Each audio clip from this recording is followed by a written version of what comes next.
देख रहे हैं न्यूज 7 हिंदी। राष्ट्र प्रथम। एक नजर देश की बड़ी खबरों पर। मुख्यमंत्री शुभेंदु अधिकारी ने पश्चिम बंगाल में बीजेपी के प्रदेश अध्यक्ष शमीक भट्टाचार्य के साथ कई दौर की बैठकें की। इन बैठकों के बाद राज्य में नए मंत्रियों के बीच विभागों का बंटवारा कर दिया गया। सरकार में 13 कैबिनेट मंत्रियों के अलावा 22 को राज्य मंत्री और 3 स्वतंत्र प्रभार के मंत्री बनाए गए हैं। गृह और विद्युत विभाग मुख्यमंत्री शुभेंदु अधिकारी ने अपने पास रखा है। वहीं स्वप्नदास गुप्ता को वित्त मंत्री, बीजेपी नेता और पार्टी के पूर्व महासचिव दीपक बर्मन स्कूल शिक्षा मंत्री, जबकि खेल विभाग अशोक डिंडा की जगह डॉक्टर इंद्रानील खान को दिया गया है। उच्च शिक्षा विभाग की जिम्मेदारी जगन्नाथ चटर्जी को सौंपी गई है। तकनीकी शिक्षा और कौशल विकास के साथ साथ उच्च शिक्षा विभाग भी उन्हीं के अधीन है।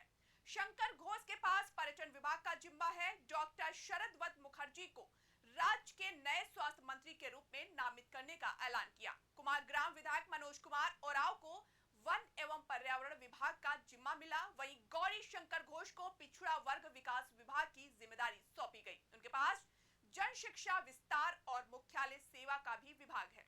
आरोप कुमार दास को सिंचाई विभाग की जिम्मेदारी सौंपी गई है, तो खारदा विधानसभा से विधायक डॉक्टर कल्याण को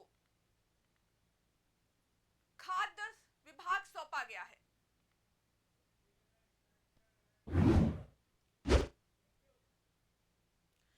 पश्चिम बंगाल से बड़ी खबर सामने आ रही है। बंगाल में टीएमसी के राजनीतिक संकट के बीच मुख्यमंत्री ममता बनर्जी के लिए तनाव बढ़ गया है। आज सीआईडी की टीम उनके कालीघाट स्थित आवास पहुंची। रिपोर्ट के मुताबिक सीआईडी की टीम तृणमूल कांग्रेस के राष्ट्रीय महासचिव अभिषेक बनर्जी को नोटिस देने पहुंची है। शुरुआत में टीम को अंदर जाने से रोक दिया गया, लेकिन बाद में अतिरिक्त पुलिस बल की मौजूदगी में अधिकारियों ने परिसर में प्रवेश किया। सीआईडी अधिकारियों ने दस्तावेजों की जांच और सत्यापन की प्रोसेस शुरू की।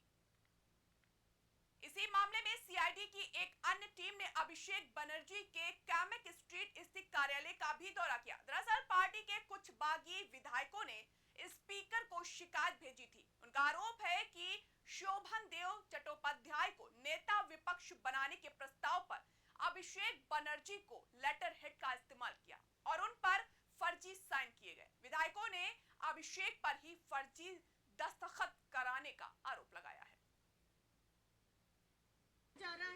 ये तो बार बार सुभाषिस दा उनको रिक्वेस्ट किया कि अभी दीदी दिल्ली में हैं और सब ये आप जानते हैं इंडिया ब्लॉक में मीटिंग में हैं और दीदी अभी वो सोनिया जी से एक मीटिंग चल रहा था, तो अभी यहाँ पर तो वो तो घर में नहीं है, ये सुभाषिस दा बोला। लेकिन जो लोग इन्वेस्टिगेशन में जो लोग आया था तो उन्होंने अंदर में, हमारा तो पास मालूम नहीं है अंदर में क्या चल रहा है, इसके ऊपर हमारा कोई कमेंट नहीं है। लेकिन जो घर में नहीं है सब लोग जानते हैं।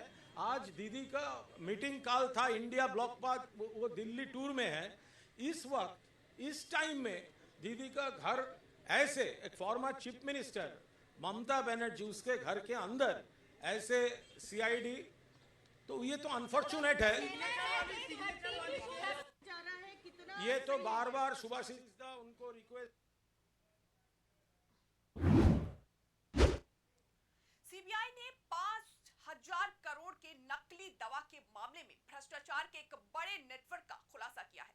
यह खुलासा जांच एजेंसी के एफआईआर और रिमांड नोट में हुआ है। सीबीआई ने हाल में दिल्ली पुलिस क्राइम ब्रांच के इंस्पेक्टर प्रदीप कुमार सिंह और उनके कथित सहयोगी राजकुमार उर्फ मदन राज को गिरफ्तार किया था। उस मामले में एफआईआर में यह खुलासा हुआ है। आरोप है कि दोनों ने पुडुचेरी के नकली दवा घोटाले के मुख्य आरोपी को सीबीआई जांच में राहत दिलाने के नाम पर करोड़ों रुपए की रिश्वत का सौदा किया था। एफआईआर और रिमांड नोट के मुताबिक नकली दवा रैकेट के मुख्य आरोपी एन राजा उर्फ बल्ली अप्पन उर्फ राज शेखर के खिलाफ सीबीआई में कई मामले जांच के दायरे में हैं और आरोप है कि इन मामलों में फायदा दिलाने के लिए दिल्ली पुलिस इंस्पेक्टर प्रदीप सिंह, राजकुमार और अन्य लोगों ने एक कथित सेटिंग तैयार की। आरोपी को भरोसा दिलाया कि प्रभावशाली सरकारी अधिकारियों और सीबीआई अधिकारियों पर कथित प्रभाव का इस्तेमाल कर जांच में राहत दिलाई जा सकती है। जांच में सामने आया कि इस कथित सौदे के लिए 3 करोड़ की रिश्वत मांगी गई थी, जबकि 1 करोड़ 5 लाख एडवांस देने की बात कही गई थी।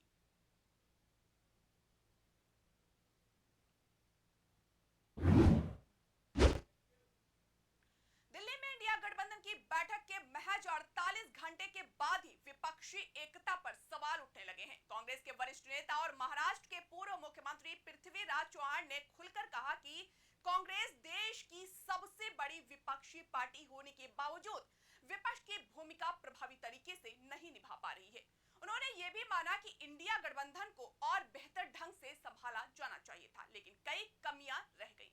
चौहान के बयान के बाद गठबंधन के भीतर चल रही नाराजगी भी सामने आने लगी है। सूत्रों के मुताबिक समाजवादी पार्टी प्रमुख मुखिया अखिलेश यादव ने डीएमके और सीट शेयरिंग जैसे मुद्दों पर कांग्रेस नेतृत्व के नाराजगी जताई। तेजस्वी यादव और वामपंथी दलों ने भी कई मामलों में अपनी आपत्तियां दर्ज कराई।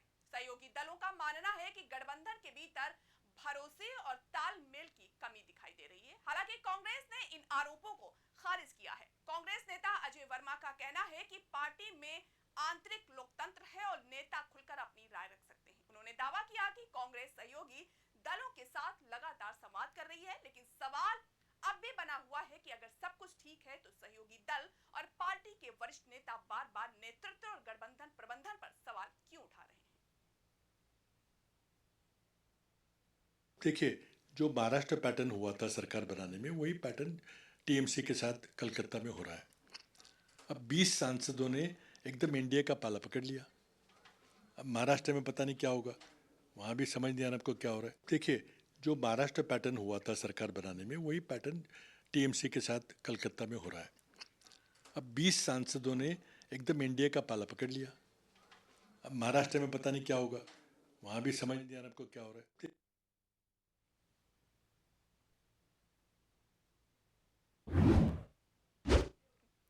मौसम विभाग विज्ञान के मुताबिक पश्चिमी हिमालय क्षेत्र में बहुत ताकतवर वेस्टर्न डिस्टर्बेंस एक्टिव हो गया है। इसके कारण अगले कुछ दिनों तक उत्तर भारत के बड़े हिस्से में मौसम खराब रहेगा। मौसम वैज्ञानिकों ने 11 जून से 13 जून तक सबसे ज्यादा खतरनाक दौर होने की बात कही है।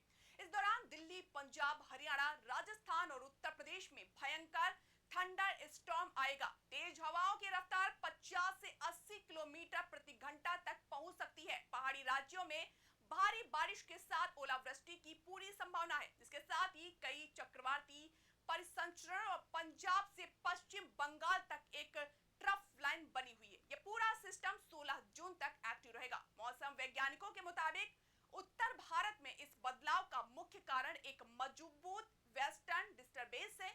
यह वेस्टर्न डिस्टर्बेंस इस समय पश्चिमी हिमालय क्षेत्र में सक्रिय हो चुका है। मिडे ट्रांसपोस्फेरिक लेवल पर यह सिस्टम अक्षांश 32 डिग्री उत्तर के पास एक ट्रफ के रूप में मौजूद है। यह मैदानी इलाकों और पहाड़ी क्षेत्रों में लगातार नमी भेज रहा है। इसके कारण वायुमंडल में भारी अस्थिरता पैदा हो गई है। श्रुति की शादी की तैयारी शुरू हो गई? हाँ, और आज शादी के गहने भी लेने हैं। हाँ, तो बस सीधे कल्याण ज्वेलर्स चले जाइए। कल्याण में अब मेकिंग चार्ज प्रति ग्राम सिर्फ 199 रुपए से। सबका कल्याण, है ना?